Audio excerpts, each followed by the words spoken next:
There, now that I gave you the kick in the nuts, you must be wondering, aren't my political opinions just as bad if not worse? Well, probably, but I'll let you decide. You see, I never really liked being ignorant, nor did I ever really like hypocrisy. You ever been to elementary school and all the kids are forced to sit out at the playground, not allowed to attend recess because everyone was talking? You know which kid I was? I was the silent kid. The silent kid who did nothing wrong and yet had to join along like everyone else. That was me. So anyway, I didn't want to be part of that whole in-group of just not knowing. So I decided to get informed however I can. But how? I mean, how could you start when you don't know anything about where to start? Well, considering that everyone was complaining about Fox News at the time, that's where I decided to focus on first. And not too long after, I did find one YouTuber in the name of Coctopus Prime. Yes, old Troy Joe. He showed me not only how hypocritical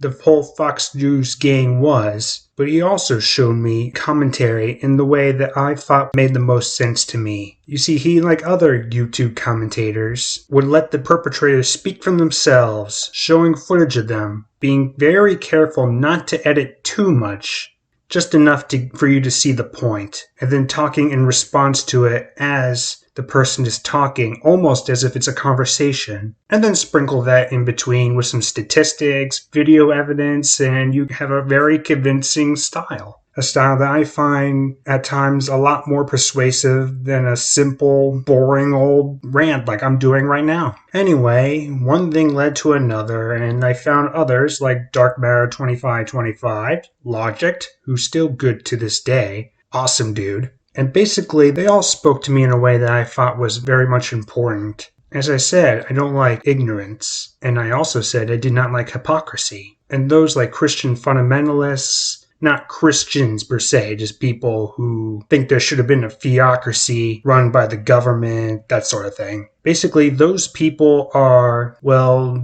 that's what a lot of the people we would consider woke see wrong with the right today. Back then, they were actually onto something there, because the people running Fox News, the people who were running conservative chats at the time, they were all very much preaching this same thing about how we need to all just kneel toward this one grand idea and then everything will be great.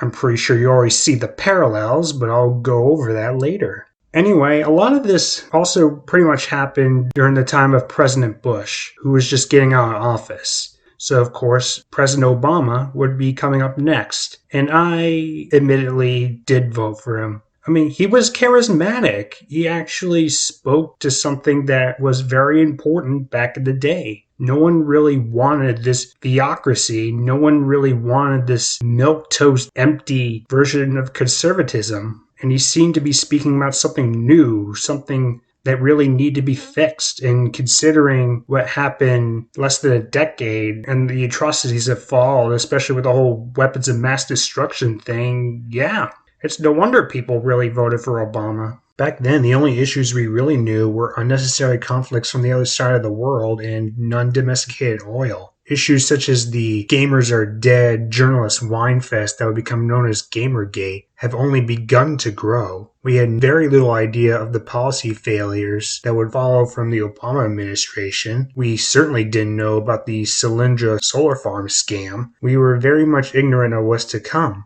And yes, I will admit that I, too, was ignorant. I'm not going to be hypocritical about that. Back then, the focus was just to build a secular world, a world that didn't need any sort of religious institution to thrive. Certainly not an institution that was formed by arbitrary rule. The biggest annoyance back then was people who didn't really understand what atheism even is, thinking it's a religion in of itself, when really it's a lack of religion. Little did we know that some people from the atheism side would also make this same misconception in due time. And that was what we would come to know this as atheism plus. Basically, rather than just not having a religion, they decide they need to have a religion of their own, a more secular religion, if that makes any sense. And really it doesn't, but that's Marxism for you. Suddenly, a handful of people who have stated that religion is bad have pretty much turned on their own principles, deciding that they need to form their own religion. A religion based off of identity politics, feminism, defending certain other religions other than Christianity. It was a mess.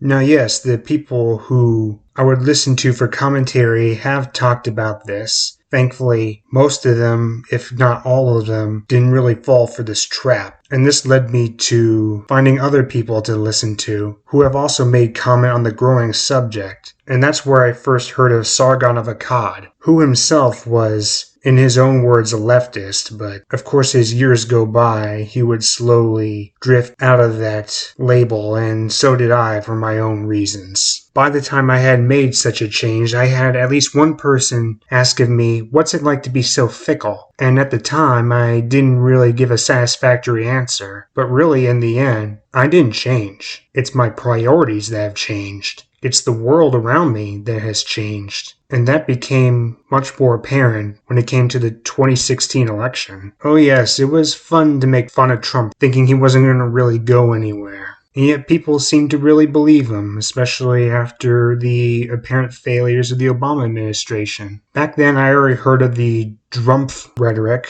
and I asked my dad about it since he was already into Trump. It already sounded oh so silly to me, but I wasn't so willing to just suddenly switch sides, so I had to ask just to know if it made any sense. And no matter what I tried, it just wouldn't stick. It was all partisan nonsense. That said, I was paying more attention to the Democrat side during that year, and I had no idea about the whole Benghazi thing, and there would be issues that would come up later, but I already had very little trust in Hillary Clinton, and no, it's not because she's a woman. But regardless, I was more into Bernie Sanders at the time, simply because he seemed more level-headed, and he didn't seem as much of a hack. So at the end, I was happy for Dad to elect Trump for the primaries, and I would elect Bernie for the primaries, just as a joint effort to keep Hillary Clinton out of office. Little did I know of the DNC shenanigans that would follow.